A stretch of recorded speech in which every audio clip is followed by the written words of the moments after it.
উরুগুয়েকে হারাতে পারলে পয়েন্ট টেবিলের শীর্ষে যাবার সুযোগ রয়েছে ব্রাজিলের সামনে, যে হিসাব নিকাশি পারে সবার শীর্ষে নিয়ে যেতে ব্রাজিলকে।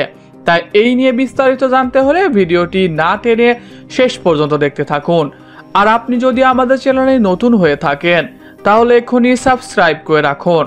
আর ইতিমধ্যে সাবস্ক্রাইব করে থাকলে আপনাকে অসংখ্য ধন্যবাদ।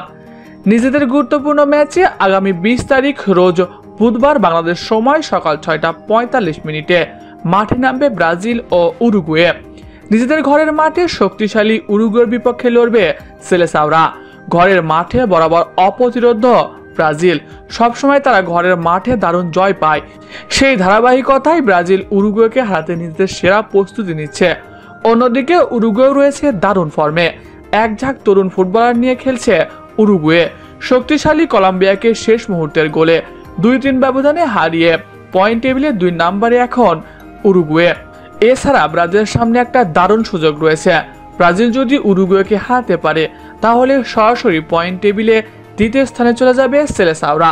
কিভাবে সেটাই আপনাদের বুঝিয়ে দিচ্ছি। বর্তমানে পয়েন্ট টেবিলে নজর দিলে দেখা যাবে সবার শীর্ষে রয়েছে আর্জেন্টিনা, তাদের মোট পয়েন্ট 22। এছাড়া 2য় স্থানে থাকা উরুগুয়ের মোট পয়েন্ট 19। অন্যদিকে ব্রাজিলের বর্তমান পয়েন্ট হলো 17। সেই হিসাবে ব্রাজিল যদি উরুগুয়েকে হারিয়ে দেয় তাহলে ব্রাজিলের পয়েন্ট হবে 20। এর ফলে তারা কোনো হিসাব নিকাশ ছাড়াই 2য় স্থানে উঠে যাবে। এছাড়া ব্রাজিলের ফিফা উইন্ডোতে আগামী মার্চ মাসে খেলা রয়েছে। সেখানে ব্রাজিলের প্রতিপক্ষ চিরপ্রতিদ্বন্দ্বী আর্জেন্টিনা।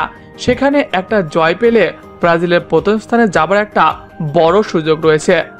তবে সবার আগে উরুগুয়েকে হারাতে হবে ব্রাজিলের। এখন মূল লক্ষ্যটা উরুগুয়েই। প্রিয় দর্শক, ব্রাজিল কি পারবে উরুগুয়েকে হারিয়ে পয়েন্ট টেবিলে 2য় স্থানে যাবার?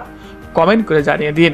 এছাড়াও খেলাধুলার সকল আপডেট সবার আগে পেতে হলে আমাদের চ্যানেলটি সাবস্ক্রাইব করতে ভুলবেন না। ধন্যবাদ সবাইকে।